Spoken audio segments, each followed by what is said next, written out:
नमस्कार मैत्रिणींनो, स्वागत आहे तुमचं आपल्या चॅनलमध्ये, ज्याचं नाव आहे संगीता क्रिएशन्स 1419। तर आज पाहणार आहोत आपण सुंदर अशी ब्लाऊज डिझाइन। ब्लाऊजचं मार्किंगचं क्लिप माझ्याकडून मिस झाली, म्हणून मी तुम्हाला मार्किंग व्यवस्थित समजून सांगते। तर वरती गळा रुंदी मी घेतलेली आहे 2.5 इंच, खाली पण गळा रुंदी घेतली आहे 2.5 इंच आणि तो बॉक्स तयार केला आहे।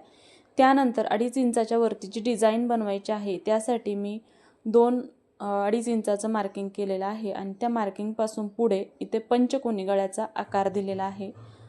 हे मार्किंग तुम्ही अशा पद्धतीने करून घ्या आणि मग ह्या मार्किंगपासून खाली कट करायचे आणि जो आपण 2.5 इंचाचा मध्ये पॅच बनवलेला आहे तिथे आपण पॅच लावणार आहोत, जो कट दिलेला आहे तिथे। तर त्यानंतर मग मी घेतलेला आहे मेन ब्लाऊजचं कापड, त्यावरती जे अस्तरचं कटिंग केलेलं पॅटर्न आहे ते सुईच्या बाजूने ठेवलेलं आहे आणि अगदी 1/4 इंच शिलाई मार्जिन घेऊन शिलाई मारायची आहे।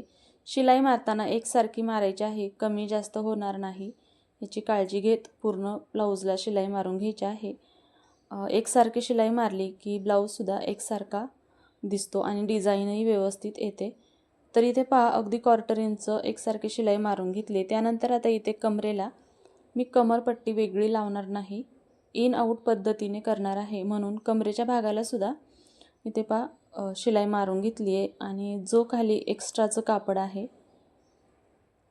ते कट करून घेतले। त्यानंतर हा मधला जो गळ्याचा भाग आहे तोही कट करून घ्यायचा आहे। जिथे कोण्या आहे तिथे कट करताना व्यवस्थित कट करायचा आहे आणि मग कटिंग करून झाल्यानंतर छोटे छोटे कटसुद्धा या कोण्यांमध्ये देऊन घ्यायचे आहेत। हे कट दिल्यामुळे तुम्ही ज्यावेळेस हे अस्तर पलटवता तर ते पटकन पलटलं जातं आणि जिथे कोण्या आहेत तिथे व्यवस्थित फोल्ड होतं, ते म्हणजे ओढल्यासारखं होत नाही। तुम्ही कॅनव्हास वापरला असेल तर तसं तेथंसुद्धा तुम्ही कट द्यायचा आहे।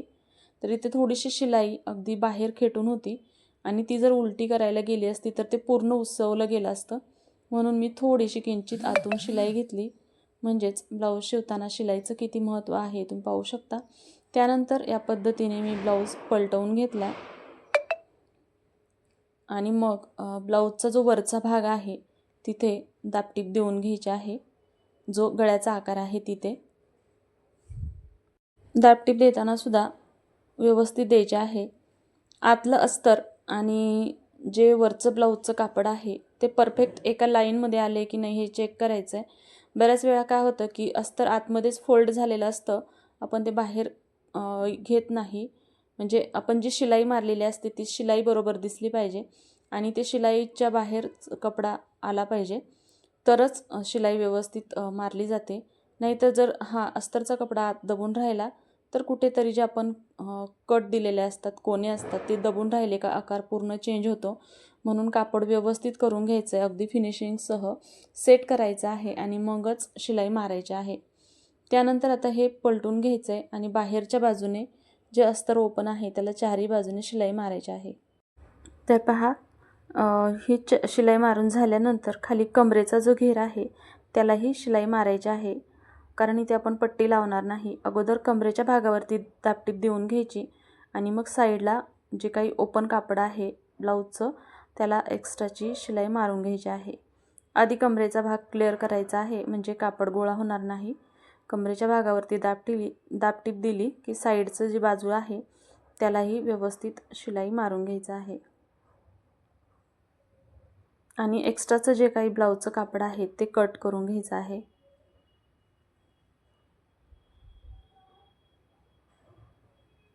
तर अशा पद्धतीने चारही बाजूने शिलाई मारून झाली आणि एक्स्ट्राचं कापड कट करून झालं की आता इथे बनवणार आहोत आपण पॅच। तुमच्याकडे जर साडीचा वेगळा कपडा असेल तर तोही बनवू शकता। माझ्याकडे इथं साडीची लेस होती आणि त्यापासूनच मला डिझाईन बनवायची होती,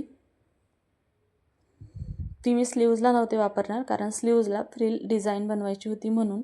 त्यानंतर मग मी आता हा इथे माझ्याकडे एक्स्ट्राचं थोडंसं कापड होतं, त्याला एक हेवीपणा यावं म्हणून मी डबल घडी करून घेतली आणि एका बाजूने इन आउटही करून घेतलं, कारण कापड व्यवस्थित फिनिशिंगसह दिसेल, जास्त धागे निघणार नाही। आणि मग यावरती आता आपण जी लेस आहे ब्लाऊजची ती वापरणार आहोत। तर आता इथे तुम्ही 4-5 अंदाजे तुम्हाला जेवढी ब्लाऊजची खोली पाहिजे तेवढे तुकडे करून घेऊ शकता। पण मी आता तुकडे न करताच या पद्धतीने लेस जोडत आहे. तुम्ही या कपड्याच्या मेजरमेंटनुसार कट करून घ्या आणि एक एक करून जोडून घ्या, असं सुद्धा करू शकता. आता इथे मी लेस वापरलेली आहे. लेसच्या ऐवजी तुमच्याकडे जर साडीचं कलरचं कापड असेल किंवा ब्लाऊजला जी लेस असेल तसं जर मॅचिंग कापड असेल आणि तेही नसेल तर तुम्ही सरळ प्लेट्स टाकून त्यावरती सुंदर कुंदनसुद्धा वापरू शकता. पण माझ्याकडे लेस होती म्हणून मी ही लेस इथे यूज करत आहे, कारण ही लेस पूर्ण दोन्ही स्लीव्जला ओके झाली नसती, कमी पडली असती, म्हणून मी ही स्लीव्जचा उपयोग इथे डिझाईन बनवण्यासाठी करत आहे. तर दोन्ही बाजूने शिलाई मारून घेतली. आता हा पॅच तयार झाला आहे आणि तो आता आपण ब्लाऊजला लावून घ्यायचा आहे.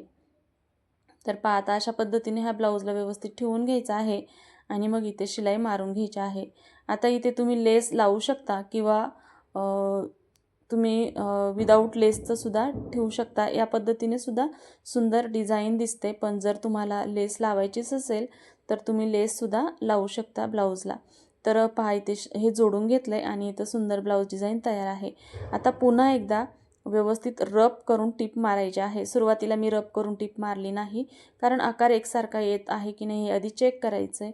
आणि चेक आता करून झाले, शिलाई मारून झाली, त्यानंतर मग मी रफ शिलाई मारली, एक्स्ट्राचं कापड कट केलं आणि बाहेरून फिनिशिंगसाठी या पद्धतीने शिलाई मारून घेतली. आता आपण घालणार आहोत टक्स. तर टक्स घालण्यासाठी आपलं रेग्युलरची जी 1.5 इंचाची शिलाई मार्जिन आपण सोडत असतो ती शिलाई मार्जिन सोडायची आहे आणि मग जो मध्य भाग उरलेला आहे त्याचा मध्य काढायचा, सेंटर पॉईंट, आणि या सेंटर पॉईंटला इथे 4 इंच उंचीचा टक्स देत आहे. टक्सची उंची ब्लाऊजच्या उंचीनुसार कमी जास्त होऊ शकते. तर पहा या पद्धतीने आता मी इथे टक्ससुद्धा घालून घेते.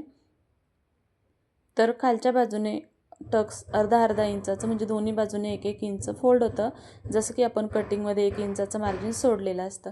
तर चला मैत्रिणींनो, तुम्हाला ही ब्लाऊज डिझाईन कशी वाटली, आवडली की नाही हे कमेंटमध्ये सांगा.